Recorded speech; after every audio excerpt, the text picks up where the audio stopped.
பொன்மலச்செம்மல் தங்கம் மலிந்திருந்தது. பொன்மலச்செம்மல் எம்ஜிஆர் ஐயா அவர்கள் அவர் இருக்கும்போது தங்கம் மலிந்து கடந்தது, கொட்டி கடந்தது, இறங்கி இறந்தது.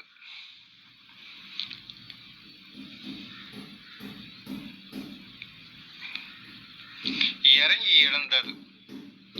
தங்கத்தில் முகம் எடுத்து சந்தனத்தில் உடல் அமைத்து மங்கை என்று வந்த அழகோ நீ மாலை நேர பொன் வண்ண நிலவோ. பொன்மலச்செம்மல் மலிது கடந்த காலத்திலே அவருக்கு மலிவாக கொடுத்தது பொன்மலச்செம்மல் என்று வட்டம்.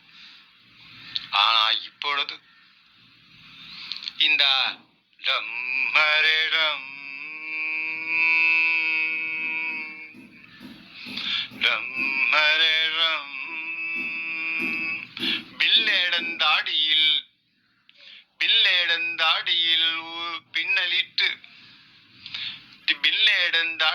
பின்னலிட்டு ஊஞ்சல் கட்டி 100 பெண் குழந்தைகளை பெற்றெடுத்த தாயை அமர வைத்து அவர் கையிலே AK-47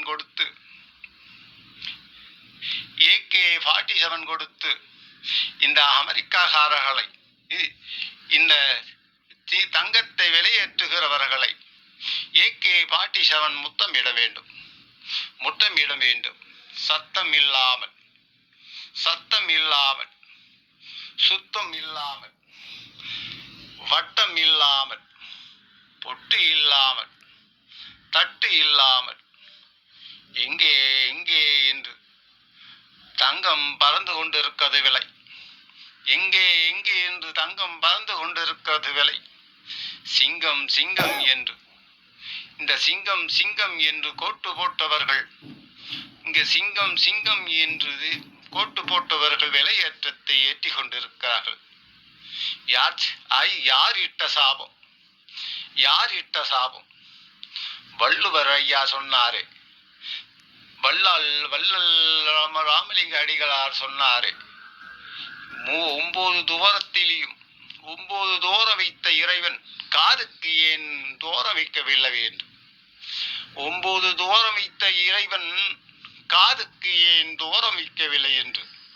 இது வருங்காலத்தில் ஏற்ற தாழ்வு வரும் என்று இப்பொழுதுதான் புரிகிறது. எத்தனையும் பேதம் வரா, எவ்வுயிரும் எண்ணி உமக்கின்றார் அவர் உள்ளம்தான் சத்குரு இருக்கும் இடம். பேதம் இல்லாமல் இருந்தால் ஆயுசு 300 வருடமாகும். யாரிடம் பேதம் பார்க்காதீர்கள். பேதம் பார்த்தீர்கள் என்றால் ஆயுசு குறைந்துவிடும், ஆன்மாவுக்கு உற்சாகம் குன்றிவிடும்.